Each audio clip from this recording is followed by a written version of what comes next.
Bonjour à vous les amis.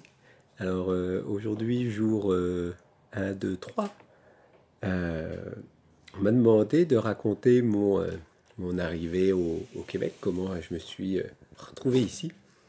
Alors voilà, il était une fois en 2003 un jeune homme euh, qui, euh, qui voulait faire un projet avec des enfants d'une école des Premières Nations. Petit retour en arrière peut-être, donc j'ai étudié l'anthropologie et puis l'ethnologie à l'université. Et puis en parallèle, ben, je travaillais avec les enfants et puis j'ai eu envie de relier ces deux passions dans un projet d'anthropologie pour les enfants. Donc l'idée était d'aller voyager et puis de découvrir la vie d'un enfant de 10 ans, ses préoccupations, ses activités, tout ça, et d'en faire une vidéo pour pouvoir après le partager aux enfants en France. Donc là, j'étais au chapitre 3 et je voulais aller au Québec. Donc c'était les débuts de l'Internet. J'avais trouvé quelques numéros de téléphone de ce qu'on appelle les conseils de bande. C'est ceux qui dirigent les communautés des Premières Nations. Et puis il y en a une qui m'a dit oui, qui est au lac Sibon, en Abitibi. Et puis j'ai regardé à peu près sur une carte et puis j'ai dit oh, ok, bon, voilà. C'est la première qui m'a dit oui, je les ai appelés pour confirmer et puis j'ai pris mon billet et puis en résumé, hein, il y a eu plein d'étapes avant. Et puis je suis allé là-bas. Donc c'était le point de départ de mon voyage au Québec.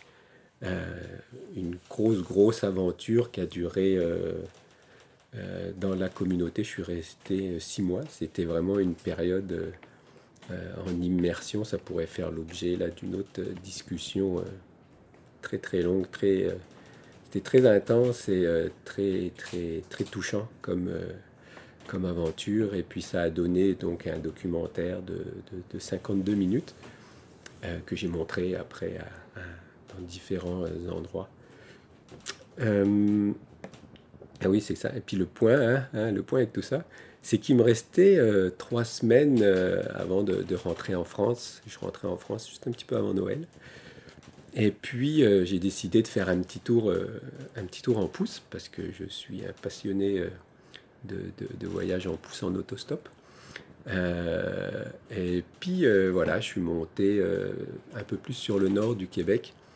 Et puis il y a eu un jour un peu particulier où justement j'avais le choix entre redescendre par le sud, par les grandes villes, c'était le chemin qu'on me conseillait, ou de passer encore plus un peu vers le nord par un parc où il y avait 5 heures de route isolée, qu'ils appelaient.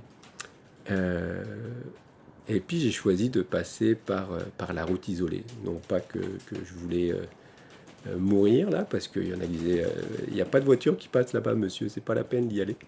Mais il y avait un appel parce que bah, c'est ça, c'est ce qu'on appelle l'intuition, hein, peut-être.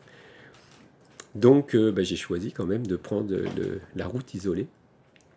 Et puis au bout d'un moment, j'ai eu le temps de voir passer des chiens loups qui passaient par là, qui semblaient sauvages. Euh, Au bout d'un moment, il y a un camion qui s'est arrêté avec donc un routier dedans. Et puis qui m'a emmené, qui m'a fait traverser le parc. Lui allait un petit peu plus loin que la première ville à la sortie du parc. La première ville à la sortie du parc, c'est Saint-Félicien. Et il y avait une autre ville à une cinquantaine de kilomètres, Roberval, je crois, le nom. Et puis lui, il s'arrêtait là-bas. Donc il devait m'emmener jusqu'à Roberval parce que moi, j'allais encore quelques heures derrière Roberval, là, pas mal, une dizaine d'heures derrière Roberval. Donc l'idée en stop, c'est ça, c'est d'aller le plus loin que tu peux. On sort du parc, on commence à rentrer dans Saint-Félicien, et puis là, je commence à avoir des petits picotements au ventre. Bon, ok. Puis les petits picotements, ils restent. Alors je demande au routier, je commence à me renseigner, mais c'est comment Roberval, c'est comment là, Saint-Félicien est-ce que ce serait mieux que je reste à Saint-Félicien? Est-ce que je sais pas, c'est plus sympathique ou... Et puis le routier il me dit, ben, je vais pas faire l'accent québécois, je vais pas le faire, au bout de 15 ans. Là. Non, non, non. Il me dit non, non, viens avec moi jusqu'à Roberval, tu seras bien mieux là-bas, il y aura plus d'affaires pour t'arranger, c'est plus grand, puis tu seras plus proche, blabla. Je dis ah, ok. Et puis là, ben, on traverse Saint-Félicien, et puis à la sortie de Saint-Félicien, là, j'avais mal au ventre, j'avais mal au ventre. Je dis ah, stop. Il me dit quoi, qu'est-ce qui t'arrive? Ben, il dit excuse-moi, mais il faut que je m'arrête là. Me demande pas pourquoi, j'en sais rien, mais faut que je m'arrête là.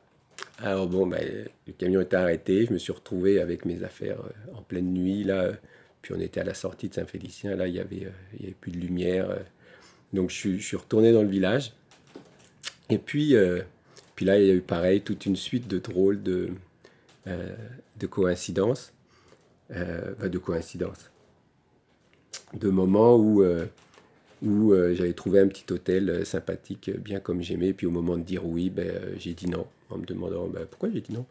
Je sais pas, mais t'as dit non. Ok, j'en ai trouvé un autre, et puis pareil, ça allait super bien, c'était ce qu'il me fallait. Puis j'ai dit non, j'ai dit bah, coudonc, qu'est-ce qui se passe? Qu'est-ce qui se passe ce soir? Je me suis dit, je vais faire une pause, je vais aller manger une soupe avec une frite, enfin, plusieurs frites. Et puis, je trouvais rien. C'était ça, je trouvais rien. Il n'y avait pas grand-chose en fait à Saint-Félicien à ce moment-là, en tout cas dans mon environnement à moi. Puis là, au loin, je vois une fille qui sort de chez elle, puis qui rentre dans sa voiture. Puis juste avant qu'elle démarre, j'arrive à courir, puis à l'attraper en lui disant eh, écoute, je suis un peu perdu, j'aimerais ça manger, trouver un endroit pour manger une soupe et puis faire une pause. Elle me dit ah, ben là, excuse, mais je connais pas. Par contre, je vais chez des amis, puis on va manger une soupe. Alors si tu veux, tu peux venir. Ah, c'était Joël. Et puis, du coup, Joël m'emmène.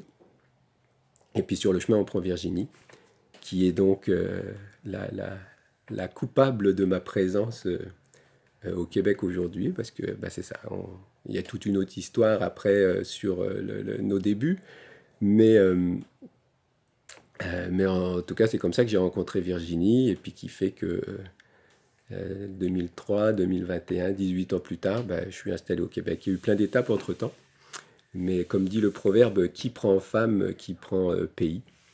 Et ça a commencé donc comme ça avec les Premières Nations et puis avec Virginie qui est une Québécoise pure laine. Bah, pure laine. Les Premières Nations sont pas mal pure laine plus que... En tout cas, c'est un autre sujet.